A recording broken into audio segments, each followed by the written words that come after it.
berikanku. Dengan darahmu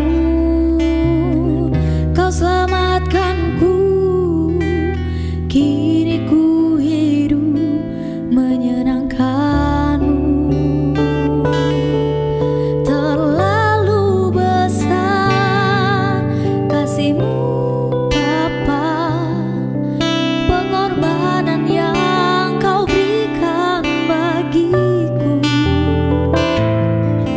Terlalu mahal darahmu Yesus tercurah untuk menebus hidupku.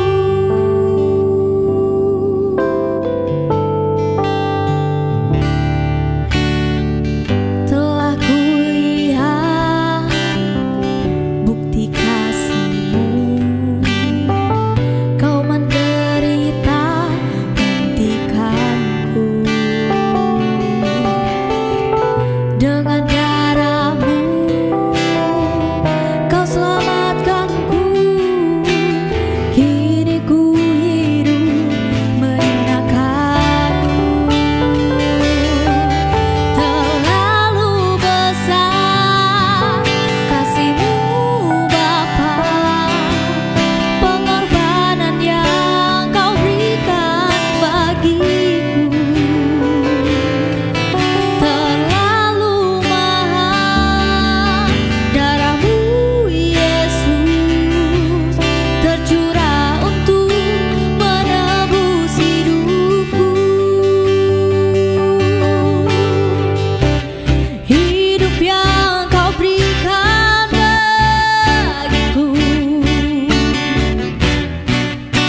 selamatkan dan pulihkanku lebih dari segalanya. Terlalu besar kasih-Mu Bapa, pengorbanan yang kau berikan bagiku. Terlalu mahal darahmu Yesus tercurah untuk menebus hidupku. Tercurah untuk menebus hidupku. Tercurah untuk menebus hidupku.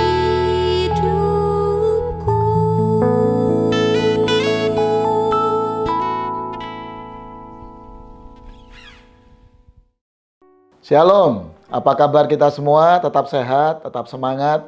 Pada kesempatan hari ini, izinkan saya berbagi sebuah kebenaran tentang menjadi pribadi yang bertanggung jawab, responsible person.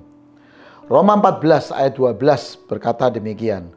Demikianlah setiap orang di antara kita akan memberi pertanggungan jawab tentang dirinya sendiri kepada Allah. Kata tanggung jawab adalah sebuah kualitas karakter yang unik dibandingkan beberapa kualitas karakter yang lain. Karena kualitas karakter tanggung jawab adalah sebuah kualitas karakter yang firman Tuhan katakan bahkan akan dituntut kepada kita, harus kita pertanggungjawabkan bahkan di dalam masa kekekalan. Artinya setelah manusia meninggal, maka firman Tuhan berkata, maka ada sebuah hal yang harus tetap kita pertanggungjawabkan di kekekalan. Karakter yang lain mungkin rajin, mungkin selesai sampai di ketika seseorang telah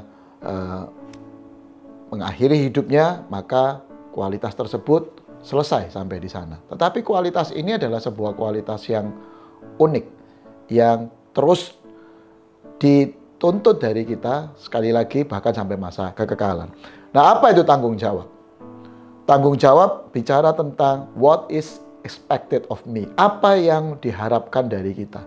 Jadi tanggung jawab adalah sebuah kesadaran bahwa setiap kita ada hal-hal tertentu yang memang diharapkan dari kita. Jadi itulah sebabnya tanggung jawab ini menjadi sebuah hal yang sangat penting. Bahkan kalau kita melihat dari firman Tuhan, paling tidak tanggung jawab digambarkan dengan 3 kondisi yang penting. Yang pertama, tanggung jawab adalah tanda sebuah kedewasaan. Tanda kedewasaan kita bukanlah sekedar kita memiliki karunia rohani, ya, tetapi tanda kedewasaan adalah ketika kita mengambil setiap peran dan tanggung jawab, mengerjakan setiap tanggung jawab yang Tuhan percayakan pada kita. Dan kita tahu Alkitab juga berkata bahwa dosa pertama manusia itu bukan sekedar karena Adam salah makan, tetapi hal yang paling penting dari dosa manusia adalah ketika Adam tidak bertanggung jawab terhadap kondisi yang ada. Adam menyalahkan Hawa, Hawa menyalahkan ular, dan sebagainya.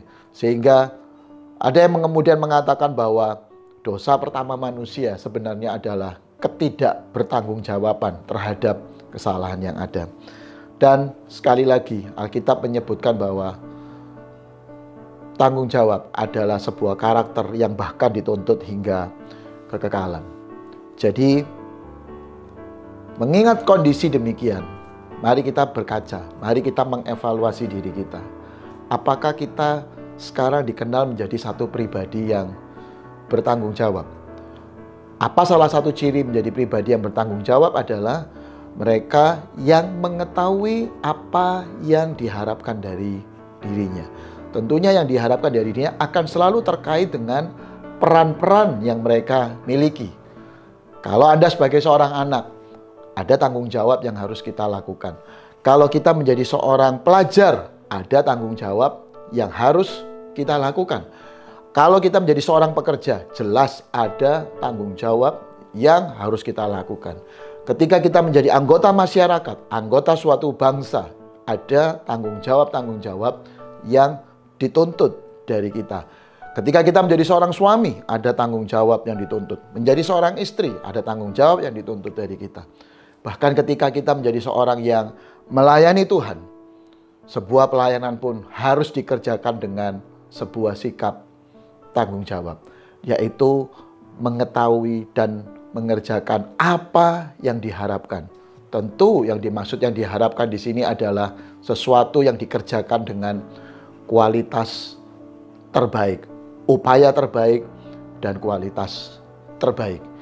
Bukan asal-asalan. Itulah yang membedakan Daud dan Saul. Mereka dua-dua adalah calon raja pada Israel pada waktu itu. Tapi Daud digambarkan menjadi satu pribadi yang bertanggung jawab terhadap domba-dombanya yang ada, yang walaupun cuma 2-3 ekor.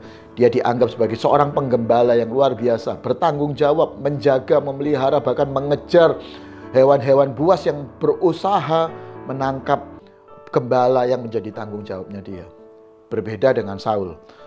Firman Tuhan menggambarkan di awal kisah Saul diperkenalkan, Saul hampir meninggalkan tanggung jawabnya untuk mencari seekor keledai yang hilang.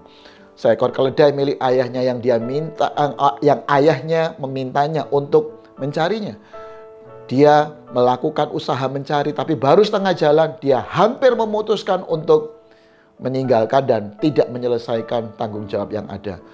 Untung kemudian ada seorang bujangnya dia, yang ternyata bujangnya lebih tanggung jawab dari dia. Bujangnya yang berkata, kalau secara sederhana digambarkan, jangan nyerah dah, jangan berhenti dulu. Mari kita terus mencari atau kita bertanya kepada seseorang yang pada waktu itu menjadi dikenal sebagai pelihat dan mungkin bisa menolong. Dan ternyata pengalaman itu mengantarkan Saul kemudian dalam perjalanan yang kemudian diurapi untuk menjadi raja. Jadi jangan remehkan tanggung jawab kita. Tanggung jawab selalu biasanya dimulai dari hal kecil. Firman Tuhan selalu berkata, ketika engkau setia terhadap perkara yang kecil, maka engkau akan dipercaya hal-hal yang lebih besar. Tanggung jawab berarti lakukanlah hal yang semestinya kita lakukan dengan upaya terbaik. Anda pribadi bertanggung jawab, Tuhan memberkati.